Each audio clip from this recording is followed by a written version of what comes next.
नमस्कार, बुलेटिन की शुरुआत बड़ी खबर के साथ। जयपुर से बड़ी खबर है, होमगार्ड का additional SP Navneet Joshi trap हुआ है। इंस्पेक्टर चंद्रपाल को भी ट्रैप किया गया है। 25,000 रुपए की रिश्वत लेते एसीबी ने पकड़ा है। परिवादी का निलंबन रद्द करने की एवज में रिश्वत मांगी गई। इंस्पेक्टर के मार्फत रिश्वत ले रहा था एडिशनल एसपी। होमगार्ड के कमांडेंट का चार्ज है नवनीत जोशी के पास। और ज्यादा जानकारी के लिए संवाददाता विष्णु हमारे साथ जुड़ चुके हैं। विष्णु, 25,000 रुपए की रिश्वत लेते एसीबी ने पकड़ा है, क्या कुछ है पूरा मामला?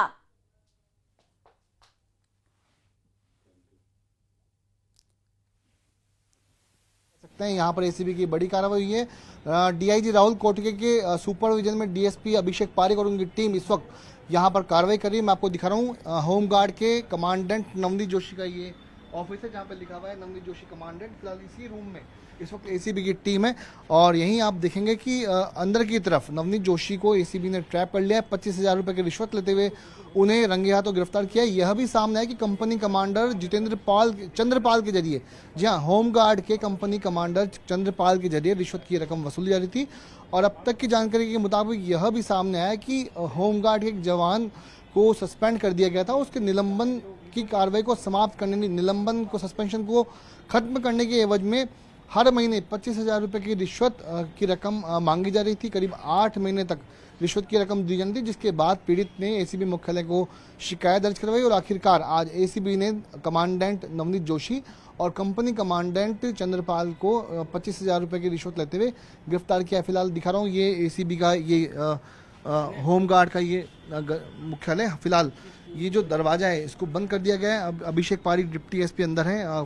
पर्दा यहाँ पर लगा लिया गया। दिखा रहा हूँ कि लॉक जो है यहाँ पर कर दिया गया इस कमरे को। फिलहाल कर्टन यहाँ पर लगाए गए हैं ताकि, क्योंकि जो घूसखोर जो अफसर है वो अपना चेहरा यहाँ पर छिपा रहे हैं। जो अधिकारी एसीबी के यहाँ पर लगे हुए हैं, मैं आपको दिखा रहा हूँ ये इस पूरी कार्रवाई के बाद, एसीबी की ट्रैप की कार्रवाई के बाद यहाँ पर सन्नाटा पसरा हुआ है। जो अफसर है, देखिए आप दिखा सकता हूँ, मेन ऑफिस है। यहाँ पे कर्मचारी इस वक्त अपना कर्मचारियों में एसीबी की ट्रैप की कार्रवाई के बाद अफरा तफरी का माहौल यहाँ पर हो गया था। सन्नाटा यहाँ पर पसर गया था। कुछ लोग थे वो इधर उधर हो गए, लेकिन अब तक एसीबी की कार्रवाई फिलहाल यहाँ पर जारी है। जी बिल्कुल विष्णु, और लगातार आप तस्वीरें भी दिखा रहे हैं, कार्रवाई होती हुई नजर आ रही है। जरा बताइएगा कि कितने बजे टीम यहाँ पर पहुंची है? देखिए करीब 1 घंटे पहले ये एसीबी की टीम यहाँ पर पहुंची थी, क्योंकि परिवादी ने कहा था कि कमांडेंट यानी होमगार्ड के कमांडेंट नवनीत जोशी अपने कंपनी कमांडर के मार्फत रिश्वत की रकम मांग रहे हैं। 8 महीने तक ये रिश्वत की रकम मांगी जानी थी, जिसके बाद जब परिवादी रिश्वत की रकम 25,000 रुपये लेके यहाँ पहुँचा और कंपनी कमांडर चंद्रपाल के मार्फत रिश्वत की रकम कंपनी कमांडेंट नवनीत जोशी को दी गई। तभी डिप्टी एसपी अभिषेक पारिक की टीम ने दोनों को ट्रैप किया। रंगे हाथों यहाँ पे उनको ट्रैप करने के बाद जो रकम थी रिश्वत की, उसको बरामद कर लिया गया। मैं आपको ये दिखा रहा हूँ कि मुख्यालय में एंट्री करने के बाद आप देख सकते हैं कि यहीं पर ये मेन ऑफिस के बगल में नवनीत जोशी कमांडेंट का ये ऑफिस है और यहीं पर एसीबी की कार्रवाई यहाँ पर चल रही है। फिलहाल कार्रवाई के बाद में मैं आपको दिखा रहा था कि सन्नाटा यहाँ पर पसर गया। देख सकते हैं कि सामने की तरफ से भी ये एसीबी के जो कर्मचारी आ रहे, लगातार एसीबी की जो कर्मचारी है वो अलग अलग जगह पर रह करके यहाँ पे डॉक्यूमेंट जुटा रहे हैं, कार्रवाई यहाँ पर कर रहे हैं एसीबी के कर्मचारी। सामने की तरफ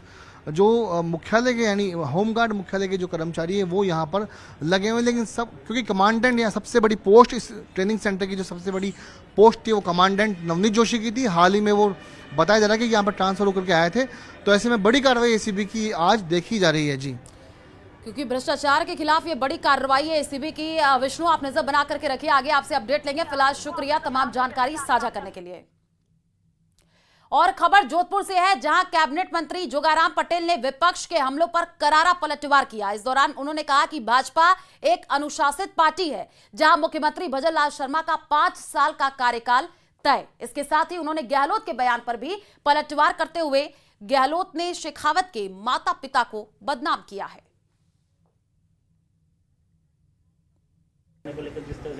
कोई मुख्यमंत्री हटाने का नहीं है। कुछ लोगों की जिनकी राजनीतिक धरातल खिसक रहा है, अनावश्यक आंदोलन में उद्वेलित हो रहे हैं और जिनको कोई और दुख नहीं रहा है, वो ऐसे सपूंगे छोड़ते हैं। और ऐसे सपूंगों का हमारे भारतीय जनता पार्टी के कल्चर में कोई मान्यता नहीं है। हमारे प्रदेश के प्रभारी ने, हमारे प्रदेश के अध्यक्ष ने हमारे केंद्रीय नेतृत्व ने अनेक बार साफ साफ कह दिया है कि हमारे यहाँ मुख्यमंत्री 5 साल के लिए बनता है, इसीलिए बंजारा जी पूरे 5 साल काम करेंगे, राजस्थान को विकसित और समृद्ध बनाएंगे और अमृत काल में राजस्थान और आगे बढ़े, इसलिए अगले मुख्यमंत्री भी आदरणीय बंजारा जी होंगे। अगर जब कागज है नहीं और उन्होंने मुख्यमंत्री रहते के नाते एक जिम्मेवार पोस्ट पर रहते हुए किसी पर आरोप लगाए तो वो आरोप वो कागज का है। और जब मेरी जानकारी के अनुसार जो कागज इन्वेस्टिगेशन एजेंसी ने एसओजी ने न्यायालय में पेश किए उसमें माननीय गजेंद्र सिंह शेखावत उनके परिवार के किसी सदस्य का कोई नाम नहीं है, उनका कोई लेना देना नहीं, सिर्फ राजनीतिक वेमलिस से झूठे आरोप लगाए थे, उनकी छवि को खराब करने के लिए आरोप लगाए थे, जो अपने आप ही जिन्होंने आरोप लगाए वो अब पछता रहे हैं और माफी मांगने के लिए कह रहे हैं और ये कह रहे हैं कि समझौता कर लो, जबकि आदरणीय गजेंद्र सिंह ने साफ साफ कह दिया है कि इसमें समझौता की कोई बात ही नहीं। राजस्थान में चर्चित एसआई भर्ती पेपर लीक मामले में थोड़ी देर में हाईकोर्ट की जयपुर खंडपीठ में अहम सुनवाई होने जा रही है, जिसमें भर्ती रद्द करने की याचिकाओं पर अदालत अपना रुख स्पष्ट कर सकती है। और इस केस में कई याचिकाएं दायर की गई हैं, जिनमें भर्ती प्रक्रिया को पेपर लीक के चलते रद्द करने की मांग की गई है। याचिकाकर्ता हरेंद्र नील की ओर से कोर्ट में जोरदार तर्क रखे गए कि भर्ती में गड़बड़ियां हुई, इसलिए इसे रद्द किया जाना चाहिए।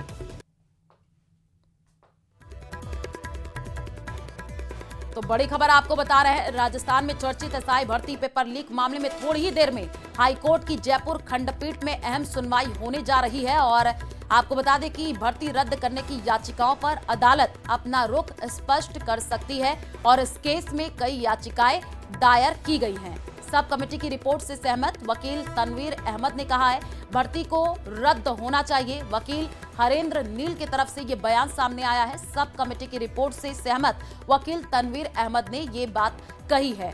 तो आपको बता दें कि याचिकाकर्ता हरेंद्र नील की ओर से कोर्ट में जोरदार तर्क रखे गए हैं कि भर्ती में गड़बड़ियां हुई हैं, इसलिए इसे रद्द किया जाना चाहिए।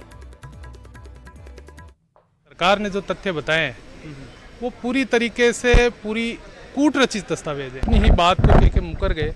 शायद ये इतिहास में पहली बार हुआ है कि आपने पहले लोगों को गलत बता दिया। आपकी रिकमेंडेशन ये थी कि भर्ती को कैंसिल किया जाना चाहिए। अब आप ये कह रहे हैं कि अब हम इसको सेग्रीगेशन भी कर लेंगे। सरकार के पास ऐसी मशीन कहाँ से इन्होंने अभी है जो कहीं से खरीद की है, जिससे ये अब ये पता कर लेंगे कि इनमें से कौन ईमानदार है, कौन बेईमान है। और ये यदि मशीन सरकार पहले ले सकती थी तो पहले क्यों नहीं ली, पहले ऐसी अनुशंसाएँ क्यों की। पिछली सरकार को जो राज्य सरकार के द्वारा डेट पर राज्य सरकार के द्वारा जो एफिडेविट पेश किया गया, उससे ये बात बिल्कुल स्पष्ट हो गई कि जो इनोसेंट कैंडिडेट्स हैं और जो टेंटेड कैंडिडेट्स हैं, दीज आर सेपरेबल। इनको सेग्रीगेट इस स्तर पर अभी तक ये स्थिति है अनुसंधान की कि सेग्रीगेट किया जा सकता है। और यही कोर्ट ने एफिडेविट पेश किया कि इस स्टेज के ऊपर राजस्थान हाईकोर्ट में एसआई भर्ती मामले को लेकर के सुनवाई होने वाली है। जिस हिसाब से तैयारियां की जा रही है, 5 तारीख को राज्य सरकार की ओर से सुनवाई से पहले एक और याचिका पेश की गई है, जिसमें इस याचिका को ही सिरे से खारिज करने की बात की गई है। जो याचिकाकर्ताओं के वकील हैं, शुरू से इन तमाम चीज़ों को लेकर के लड़ाई लड़ रहे हैं। हरेंद्र नील हमारे साथ में मौजूद। सर, पिछली सुनवाई में भी राज्य सरकार ने स्पष्ट कर दिया कि वो भर्ती को रद्द करने की अभी स्थिति में नहीं है, हालात नहीं हो। फिर एक प्रार्थना पत्र आया है 5 तारीख को कि याचिका को ही खारिज कर दिया जाए। उनकी तरफ से ही एक प्रार्थना पत्र आया है सरकार की तरफ से कि 28/6 को जो डिसीजन लिया गया है उसके संदर्भ में इसको चैलेंज करना चाहिए याचिकाकर्ता को, इसलिए अब इस याचिका का औचित्य कुछ भी नहीं रह गया है। उसका जवाब हमारी तरफ से दे दिया गया है। हमारी तरफ से कहा गया है कि जो हमारी मेन प्रेयर है कि भर्ती रद्द होनी चाहिए, वह अभी तक जीवित है और वही मुद्दा है। ये एक सब्सिक्वेंट फैक्ट है जो कोर्ट के कहने पर इन्होंने डिसीजन लिया है, जिसका हमारी याचिका पे कोई असर नहीं पड़ता।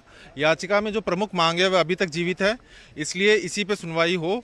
और आज 2 बजे सुनवाई है। आज हमारी बहस होगी, फिर आगामी कुछ दिनों में सरकार और जो चयनित पक्ष है उनके द्वारा बहस होगी, फिर इस पे सरकार कोर्ट द्वारा कुछ फैसला दिया जा सकता है। अभी अगर मान लीजिए इस पर ऐसी कोई सहमति बनती है कि पुरानी याचिका को खारिज कर रिपोर्ट के आधार पर नई फ्रेश याचिका दायर की जाए, तब क्या स्थिति रहेगी? नहीं, ये सहमति बिल्कुल नहीं बनेगी। इसी याचिका पे बहस होगी और इसी याचिका पे निर्णय होगा जो भी होगा।